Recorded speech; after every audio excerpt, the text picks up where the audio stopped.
Alright everyone, time for another episode look before I take a break. This is the Omega Glory. The episode begins with the Starship Enterprise finding USS Exeter still orbiting Omega 4, 6 months after it stopped communicating with Starfleet. Captain Kirk forms a boarding party with Spock, Dr. McCoy, and Lieutenant Galloway, and beams over to find the ship deserted, save for her uniforms covered with a crystalline substance, found to be the chemicals of the human body when all water is removed. The ship's logs show the Exeter's landing party contracted a strange disease on the planet and brought it back to the ship. The medical officer's last log warns anyone watching it that they have been exposed to the disease and will die unless they go down to the planet. Returning to their own ship would only spread the disease. Dun dun dun! Kirk's party beams to the last coordinates in the Exeter's computer and find themselves in what resembles a Tibetan village. They see two prisoners, a man and a woman, and are being prepared for execution by the native warriors who appear Asian. Leading the warriors is Exeter Captain Ron Tracy, who pauses the execution and greets Kirk. Tracy explains he was stranded when the disease ravaged his ship. He discovered that remaining on the planet confers immunity. He tells the party that they will be safe as long as they stay on the planet. Tracy then explains the prisoners are savages called Yangs, who are waging a war with the villagers, the Combs. The village is attacked by the Yangs and Galloway is injured. McCoy takes him into a hut for treatment while Spock investigates a pile of Yang bodies. He finds exhausted phaser power packs, evidence that Trace is helping the Combs, a violation of the Prime Directive. Kirk tries to contact the Enterprise, but Tracy confiscates his communicator. When Galloway reaches for his phaser, Tracy disintegrates him. He defends his actions because the planet offers valuable medical benefits. The people are immune to the disease, and they also have incredibly long lifespans. He presents a villager who claims to be 462 years old, with a father who is over 1,000. Tracy orders McCoy to investigate the secrets of their longevity, and has Kirk and Spock locked up in a crude jail. Kirk is thrown in with the two Yang prisoners. They attack him, but Spock manages to nerve pinch the female, and the male stops, concerned. When Kirk plots an escape, he uses the word freedom. The Yang male objects to an enemy using a Yang worship word. Kirk gets the Yang to loosen the bars of the cell window. Once opened, the Yang knocks out Kirk and takes a woman. When Kirk recovers, he and Spock make their own escape. Reunited with McCoy, Spock finds some of the medical equipment into a makeshift communicator. McCoy believes the natives' immunity and longevity are the result of evolution. The inhabitants developed hardy physiologies as a result of a cataclysmic war. So any infected visitor naturally acquires immunity but not longevity after being on the planet. An angry Tracy destroys the communicator. He demands that Kirk order a supply of phasers from the Enterprise. McCoy and Kirk try to explain that there is no fountain of youth. The natives just live long lives. Kirk tells Tracy that his interference has been for nothing.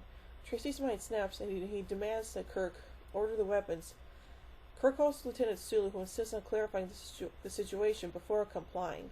He asks Kirk if he should send a security team, but Kirk refuses to explain, saying the security team is not needed. Kirk then tries to wrestle Tracy's phaser away, but fails. He escapes, but is quickly recaptured.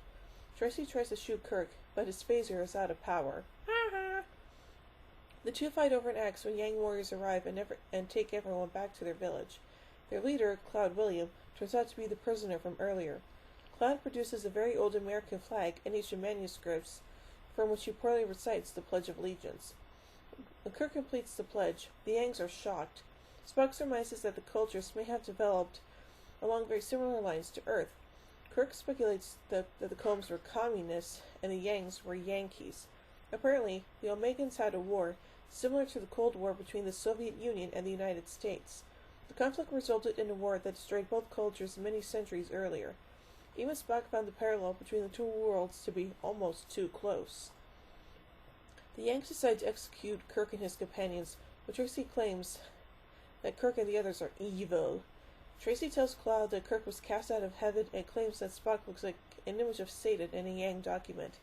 Despite their explanations that the Vulcan is not a devil, Cloud is not convinced and asks Kirk to complete the secret words and E plebiscite from another document.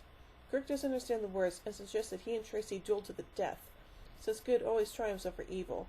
As Kirk and Tracy begin to fight, Spock notices a communicator near Cloud's female companion and takes a mental suggestion which causes her to activate it.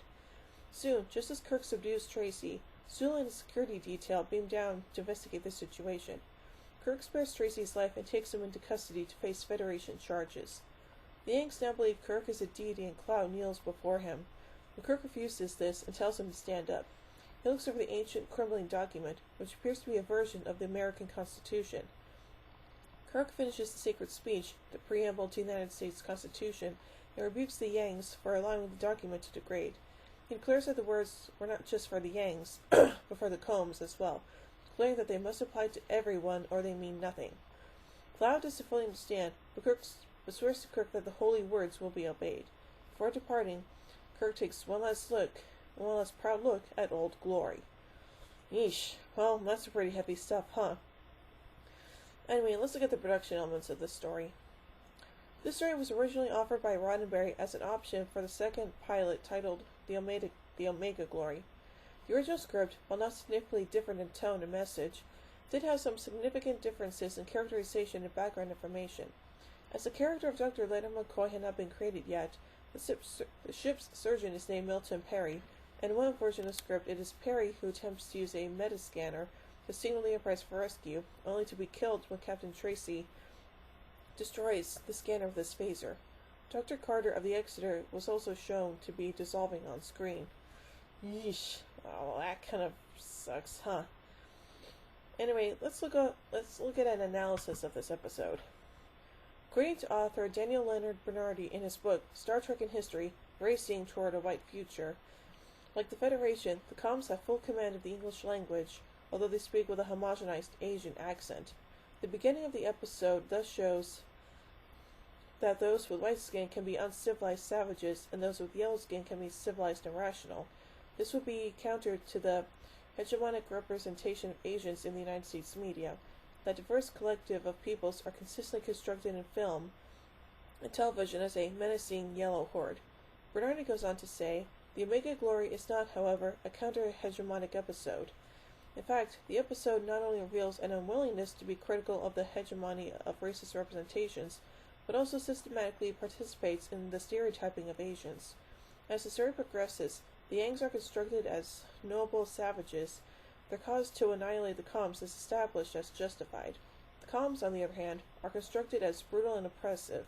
Their drive to suppress the Yanks is established as totalitarian. This more hegemonic articulation of race is made evident when Kirk and Spock realize the extent to which the Yangs and Coms parallel Earth civilizations.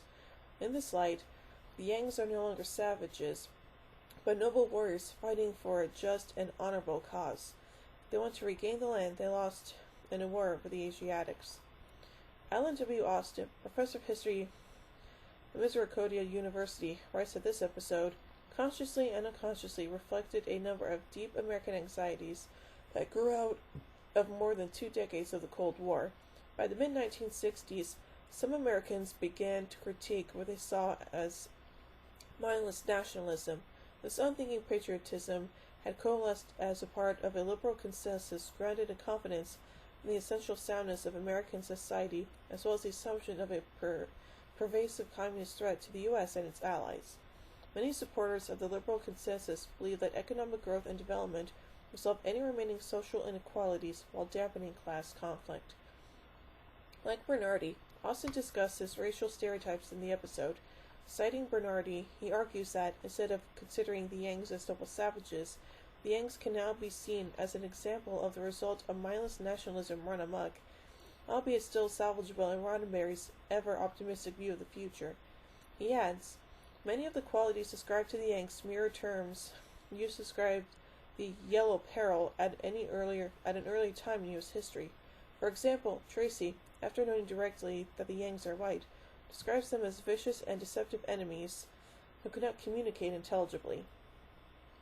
In The Omega Glory, a 2006 essay reminiscing on stories about the future, Michael Chabon says, Ed Plumnista intoned the devolved Yankees in the Star Trek episode The Omega Glory, who had somehow managed to hold on to and venerate as sacred gobbledygook the preamble to the Constitution,